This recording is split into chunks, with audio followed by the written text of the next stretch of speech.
Welcome back to Weird Stuff in a Can. Today's Weird Stuff in a Can is ear stew.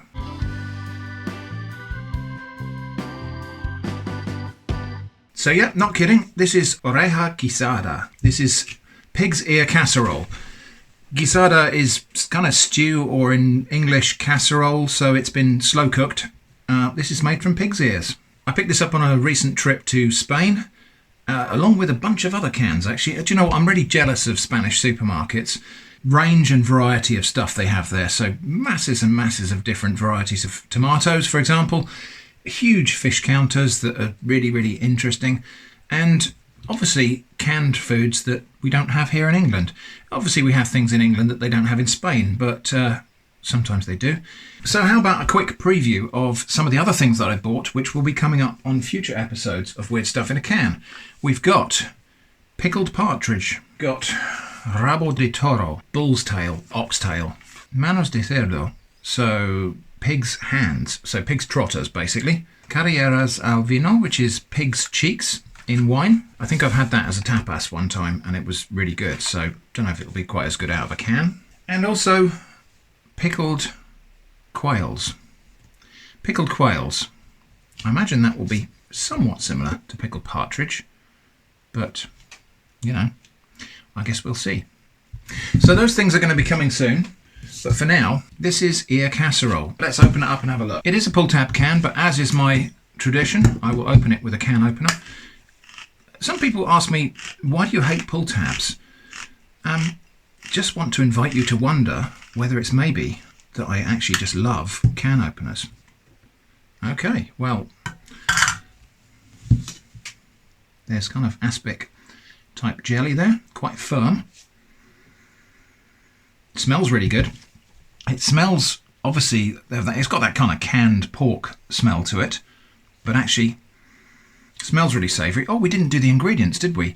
Okay, so pig's ears, water, pork fat, maize starch, salt, paprika, onion, and chili pepper. 1 serving.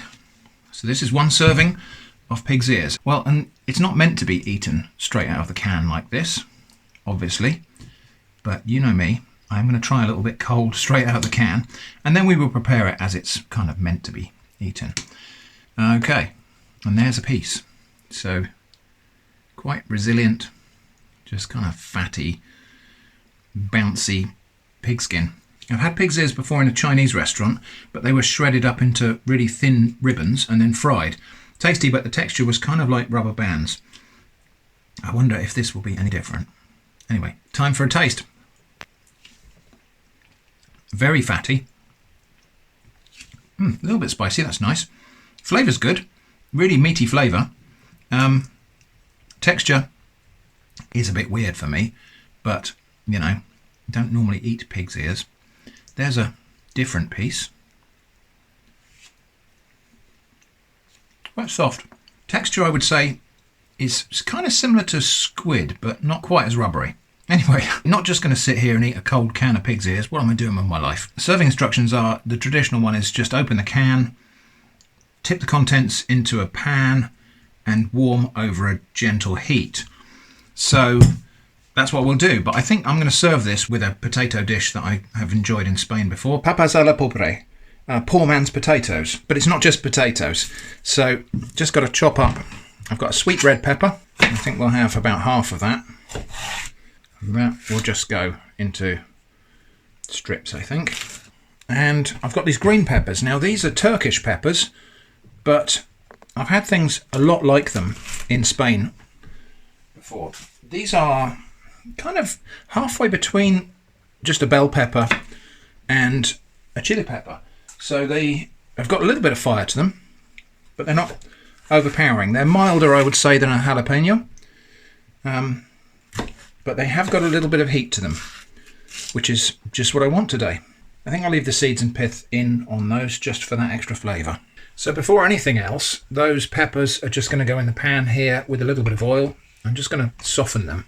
While that's cooking, I'm going to slice up some onions and potatoes. Peppers are doing okay. They're just starting to soften. That's really all I want to do, is just kind of allow them to kind of wilt a little bit, really. Right, those are where I want them now, which is just really gone a little bit floppy. And if you think that's a lot of oil in there, something terrifying is about to happen. My sliced potatoes and onions are just going to go in there, kind of roughly mixed. We'll give them a little stir around. Something like that. Right, now, this is the kind of slightly terrifying bit, because now I'm going to almost immerse these in olive oil. And while I do that, I can turn the heat up a little bit. But these aren't going to fry. They're just going to kind of simmer in this oil. So we're doing a confit here. That's about 200 ml of olive oil there.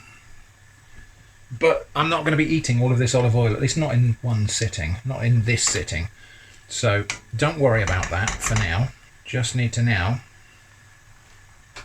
allow those potatoes to cook gently in that olive oil until they're tender. Now, some people on the internet have some quite strong opinions about frying in olive oil, although I will direct you to a Adam Ragusa video about frying in olive oil. A lot of people talk about the smoke point and about how it breaks down into toxins and all that kind of thing. As usual, the science is not quite as simple as that, and I don't think there's any particular reason why you shouldn't fry in olive oil, and obviously in Spanish cuisine that's really, really common thing to do. I also just want to say I am really, really grateful that actually of all of the cuisines I've tried to emulate in all of my kind of inept cooking attempts, Spanish is the one where I always get people who just say, "Oh, thanks, that's really nice, thanks for trying."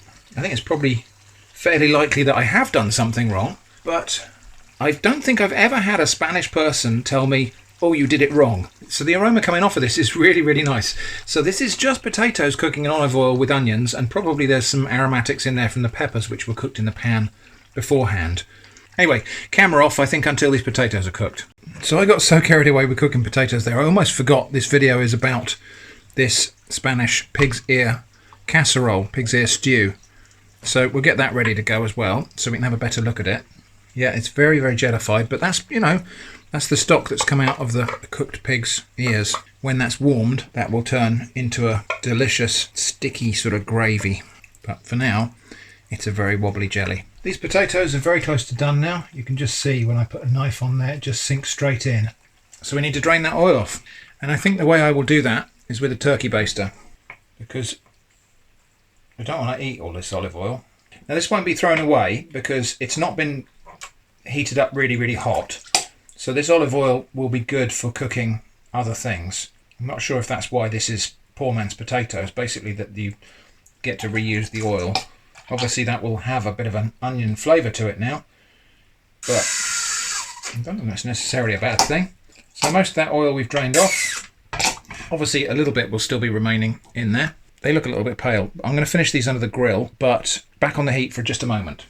So there's a back up to temperature now, and I just need to now put on some garlic, some green herbs. The recipe calls for parsley, which I don't have, so I thought I'd use sage and marjoram. Tiny little splash of red wine vinegar.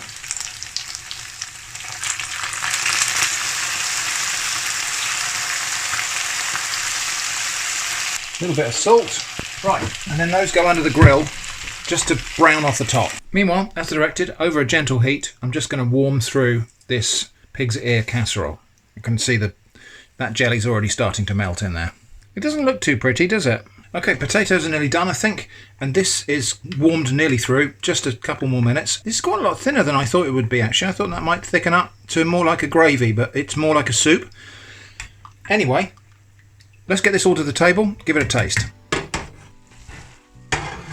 Well, I think I would have liked those potatoes to go a little bit more golden than that, but they're white potatoes. I couldn't find yellow potatoes anywhere. What we've got is a slightly pale imitation of papas a la pobre. But hopefully, somewhere in the vicinity of. Anyway, the star of the show is pig's ear casserole. Well, now that it's warmed up, well, you can really see what it is. Let's try a bit. Really weird wobbly texture. Sort of reminds me of mushrooms, actually. The flavour's really good. Meaty and robust. And those chili peppers in there, there's a little bit of fire from them. There's a nice smokiness from the pimenton. Texture's super strange, but that's more to do with familiarity than anything else. So there's no actual meat here. All there is kind of, well, pig's ears are just a piece of cartilage in between two bits of fatty skin. So there's no actual muscle here. But the texture's not unpleasant, it's just strange. And my potatoes, well, they're okay. They're, like I say, a pale imitation of the real thing. They are delicious, but I would be ashamed to serve these to someone from Spain. I suppose I probably should have made the joke about making a pig's ear of these potatoes, shouldn't I? Probably should have done that. Anyway, it's okay. It's not the nicest weird thing I've had in a can from Spain. I would say the tripe stew was similar flavours to this, but better. This gravy, even though it's quite thin, is really, really sticky. Well, almost demi-glace sort of texture to it. So while I was sitting here making this video, eating my ear casserole, a small face has appeared. But she can't have this. I imagine the pig's ears probably smell amazing to her. But there's chili in there. And I think, even though it's quite mild to me, it's probably a little bit too spicy for her. I think she'd just be sad. So there we go. Oreja Guisada, a Spanish pig's ear stew. That's weird stuff in a can on atomic shrimp. Hope you found that interesting. Thanks for watching, and I hope to see you again soon.